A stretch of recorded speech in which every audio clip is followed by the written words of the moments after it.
Bonjour à tous, c'est Shen qui se retrouve aujourd'hui sur Diablo 3 sur le patch 2.4.1 pour une vidéo avec le DH et le set de Natalia. Donc c'est un set qui joue très peu au final. On a plutôt tendance à jouer Delzer, ce qui peut se comprendre hein, puisque c'est beaucoup plus efficace en termes de dégâts, ça va beaucoup plus vite, on clean tout très rapidement. Mais voilà, le gameplay du Natalia est plutôt sympa. On utilise pas mal de sorts offensifs. À savoir donc le tourbillon de l'âme, la pluie de vengeance et la rafale.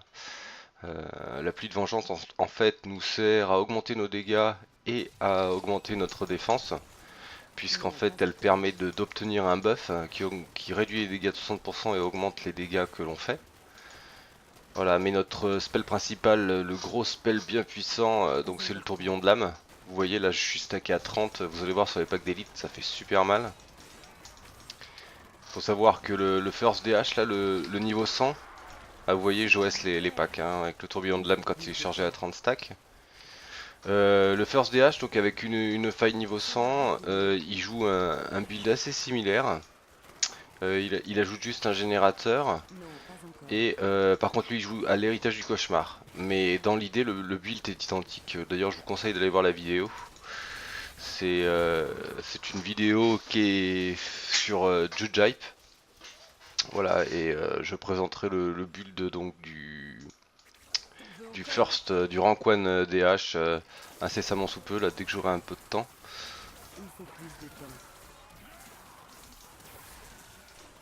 Donc c'est très efficace en multi-cible.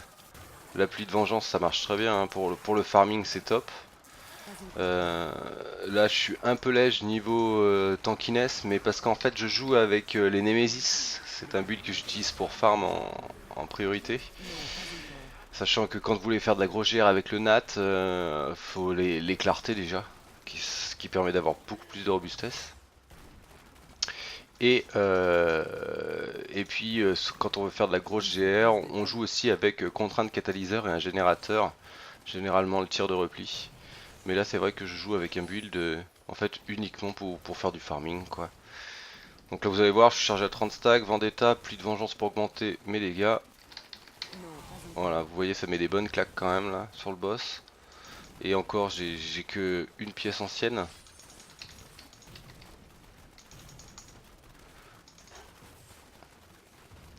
C'est un build qui marche bien hein, et bon voilà, c'est moins efficace que le Delzer mais ça fonctionne avec de l'équipement ancien, hein, ça envoie bien quand même. Hein. Et puis c'est surtout le gameplay quoi qui change vraiment, qui est assez fun. Donc en fait l'objectif c'est de maintenir la Vendetta en maximisant le cooldown reduction et aussi la rafale en fait pour diminuer le temps de recharge de pluie de vengeance et maintenir tout le temps pluie de vengeance en fait le buff qu'offre pluie de vengeance. Si vous avez une gemme de qualité suffisante, je peux essayer de l'améliorer pour vous aussi. Je suis la meilleure pour ce qui est de raffiner les gemmes. Donc je vais vous présenter maintenant donc l'équipement et le build. Donc c'est quelque chose qui est très modulable, comme je disais, si vous voulez monter dans les GR, contrainte catalyseur à la place des anneaux que j'ai, et les clartés hein, à la place des Nemesis. Donc alors, qu'est-ce qu'il faut dans le coffre? Éventail du Seigneur Greenstone, tout simplement parce que c'est votre main source de dégâts sur les gros packs, sur les packs d'élite. Voilà, toutes les secondes, les dégâts de votre prochain tourbillon de lame sont augmentés de 200%, peut se cumuler jusqu'à 30 fois. C'est juste énorme quoi. 3 fois 2 à 6, 6000% de dégâts en plus. Voilà, sur une attaque qu'en fait déjà à 1600, c'est juste, voilà, c'est énorme de chez énorme. Après, moi j'ai mis la couronne de Léoric pour augmenter mon cooldown reduction. Après, ça c'est au choix, on peut changer. C'est vraiment un choix perso. On peut éventuellement passer sur le visage de Gun pour pouvoir bénéficier donc de la rune cœur noir. Ça c'est un choix. Et j'ai mis l'anneau de grandeur royale, sachant que là, pareil, vous pouvez éventuellement mettre une conclave. Voilà, c'est vraiment modulable. Hein. Donc qu'est-ce qu'il vous faut aussi? Donc il vous faut bah, le full set donc de Natalia. Bonus 2, le temps de recharge de pluie de vengeance est réduit de 4 secondes quand l'une de vos attaques générant ou consommant de la haine frappe un ennemi.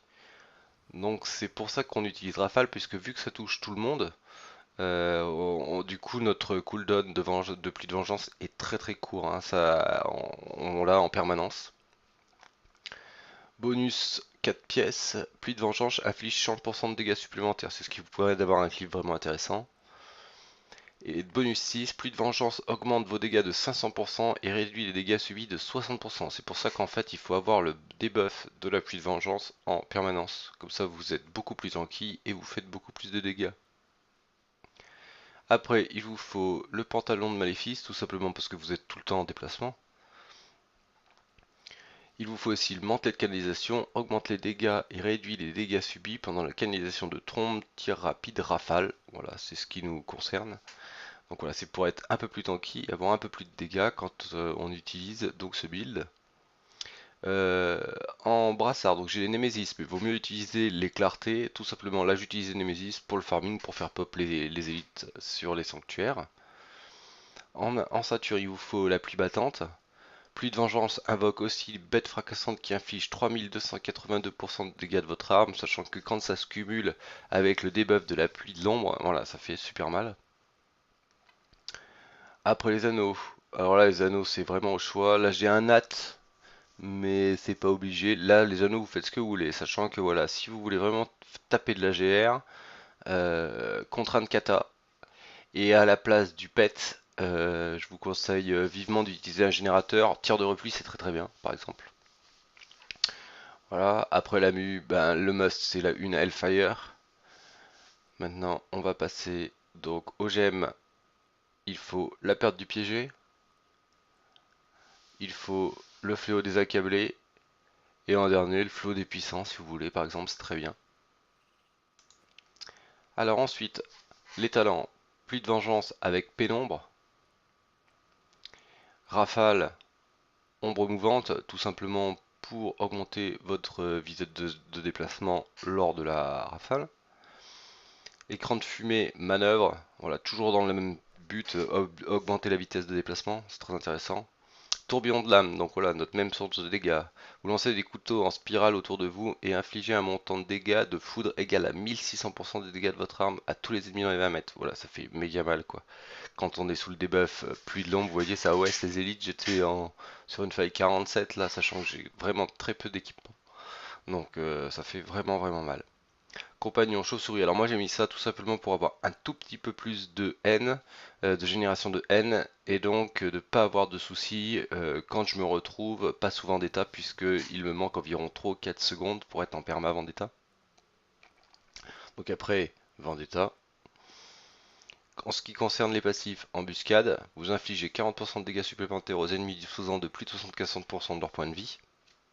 Donc c'est très très intéressant vu que quand vous allez arriver dans un pack, vous allez balancer le tourbillon de lame. S'ils sont full vie, avec ce passif, puis le debuff de la pluie de l'ombre, voilà c'est OS. 100% pour augmenter la haine, pour pas être en galère de haine. Perfectionniste, le coût en discipline de toutes vos compétences sont réduits de 10%, augmente votre armure et vos résistances, voilà, pour être un peu plus tanky.